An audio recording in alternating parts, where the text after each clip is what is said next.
저희 아기가 3월 2일 날 살해당했고요.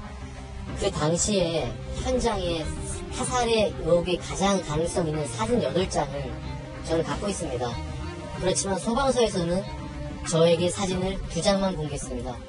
6장을 왜 삭제했는지, 그 사진에 삭제된 사진 때문에 지금 그 사진을 제가 일찍 알았더라면 고유정의 범행을 훨씬 빨리 입증할 수 있는 방법이라고 생각했습니다. 당연히 그런 생각이 들고요.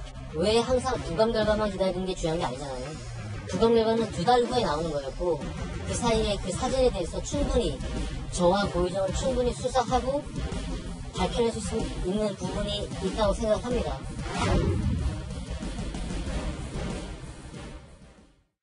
네, 사건 파일 코너는 이홍혁 건국대 경찰학과 교수, 김태현 변호사, 그리고 이유정 동아일보 사회부 차장이 같이 하겠습니다. 어서 오십시오. 네, 안녕하십니까. 네. 드디어 고유정 씨와 현 남편의 대질 신문이 이루어졌습니다. 10시간 동안 이루어졌다는 건데, 김태현 변호사. 네.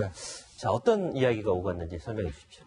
결국 현 남편이 전부인과 사이에서 낳았던 아이들. 그렇죠. 그러니까 고유정 씨한테는 의붓아들이고, 네네. 의붓아들이 올 초에 이제 사망했다는 소식이 알려졌어요. 근데 당시에 이제 사망했을 때만 해도, 국가수에서는 부검을 하고서는 이제 그 타살 의혹은 찾을 수 없다. 질식으로 사망한 것 같긴 한데, 그렇죠. 타살 의혹은 찾을 수 없다. 이렇게 된 이제 사건이 종결이 된 거거든요. 네. 근데 고유정 씨가 이번에 전 남편을 잔혹하게 살해한 사실이 드러나니, 네. 이 현 남편이 혹시 이거 내 아들도 고유정이 살해했을 것 같다. 라고 이제 고소장을 제출하는 거예요. 여러 가지 이제 의혹들을 제기를 하고. 네. 그 문제 때문에 아마 이 두 사람을 대질 조사를 좀 한 것 같습니다. 그런데 네. 살인사건에서 대질 조사하는 경우는 거의 없죠. 왜냐하면 대질 조사하는 게 대부분 이제 뭐 폭행이라든지 뭐 이런 데서 많이 하지. 지금 이 대질 조사라는 게 사실은 피해자하고 가해자는 이제 많이 조사를 하거든요. 그런데 살인사건은 피해자는 사망했습니다. 그리고 증거가 있든지 없든지 이 부분이기 때문에 지금 관련자 두 사람을 살인사건에서 대질조사하는 거는 지극히 드문 일이죠. 그런데 대질조사를 했다는 얘기는 무슨 얘기일까요? 네. 경찰이 이 사건의 실체를 밝힐 뚜렷한 증거를 가지고 있지 않다라는 거를 반증하는 것이라고 보시면 되겠습니다. 그렇군요. 자, 이홍혁 교수. 네. 고유정이 전 남편 살인 혐의에 대해서는 순순히 본인이 인정을 했어요. 그리고 일설에 의하면 경찰이 왔을 때 이제서 왔냐? 아니, 뭐, 그런 뉘앙스의 네. 말도 하기도 했죠. 근데 이번에 의붓 아들 살해 혐의만큼은 완강하게 부인하고 있습니다. 네. 어떤 상태인가요? 그 태도가 상당히 상반된다고 요약할 수 있을 것 같은데요. 그도 그럴 것이 전 남편 살해는 많은 증거들이 범죄 현장에 있습니다. 이미 있었군요. 이미 있기 때문에 부인하는 것 자체가 소용이 없기 때문에 다만 이런 주장을 하고 있는 것이죠. 나는 우발적으로 성폭행 피해자의 방어로서 했다. 그렇죠. 살인 자체는 인정하지만 이것은 우발적이었기 때문에 양형에 있어서 일정한 참작을 노리는 것이 아니냐 이렇게 해석이 되지만 그렇군요. 지금 그 아들 그 살해 사건은 현재까지는 똑 떨어지는 증거 자체가 존재하지 않다.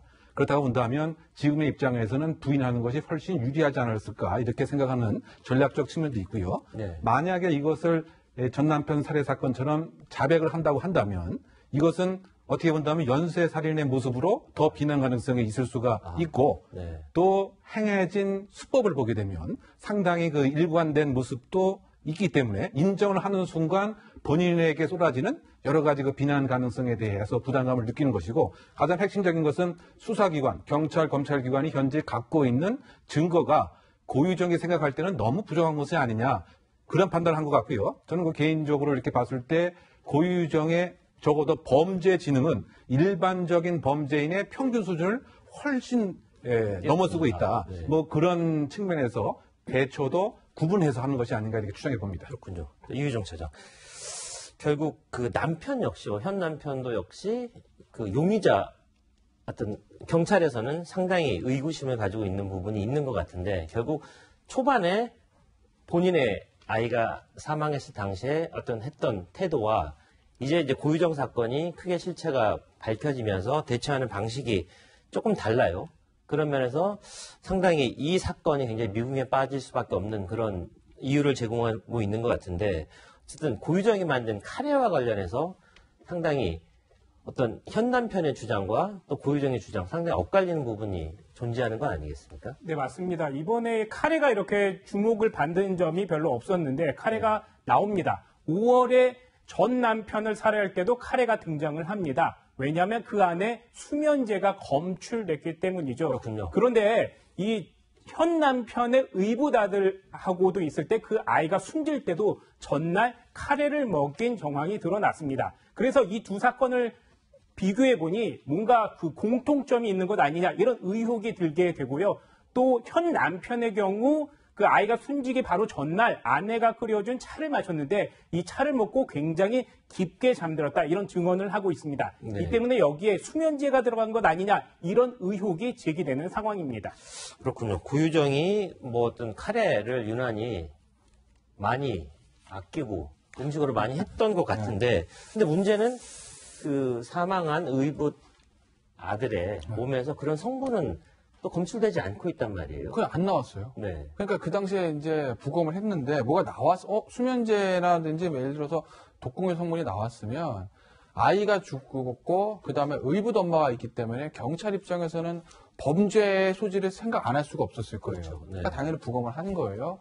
그런데 당시에 안 나왔습니다. 안 나왔기 때문에 이건 안 나오는 거예요. 그러니까 제가 이 말씀 왜 자꾸 드리냐면 어차피 살인사건의 증거로 우리가 판단을 해야지 뭔가 있는 것 같은데 이걸로 판단할 수는 아니죠? 없어요. 네. 그런데 지금 당시에 부검 결과 아이의 몸에서 수면제 성분 나오지 않았고 어떤 독극물 성분도 나오지 않았고 그리고 이제 당시에 타살 의혹이 없다. 찾을 수 없다. 이렇게 부검 결과가 나왔고 그렇죠. 그 이후 아이는 지금 장례를 치렀습니다. 네. 그러니까 설사 만약에 당시에 부검이 뭔가 잘못됐다고 제가 가정을 하고 말씀드린다 하더라도 네. 지금 다시 부검할 수 있는 방법이 없어요. 그렇죠. 그러면 증거는 안 나오는 거죠. 그러니까 지금 남편이 뭐 의혹을 그 아이 아버지가 의혹을 제기할 수는 있는데 그 의혹이 우리 마음속에 야 이거 진짜 이상한데 분명히 고유정이 한 것 같아. 99% 나는 그걸 확신해. 라고 한다 하더라도 고유정을 지금 기소할 수 있는 방법 없는 거죠. 왜? 뚜렷한 물증이 없으니까요. 살인사건에서 가장 중요한 게 부검 보고서인데 거기에 타살 의혹은 찾을 수 없다. 독극물 반응 없다. 수면제 반응 없다라고 나왔고 그걸 다시 뒤집을 수 있는 물증을 찾을 수는 없기 때문에 이 사건은 아마 이대로 종결이 될 겁니다. 네.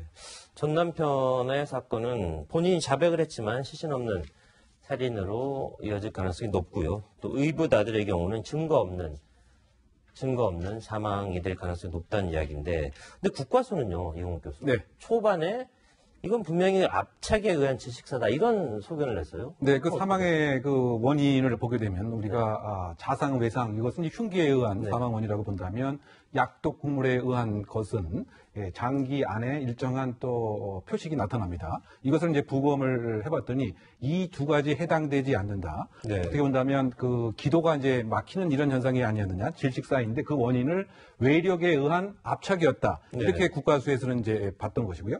그렇다고 본다면 이 공간 안에 있던 성인은 두 명인 거죠. 네. 그 고유정과 현 남편입니다. 그렇죠. 그것이 아니라고 하면 그야말로 돌연사인 거죠.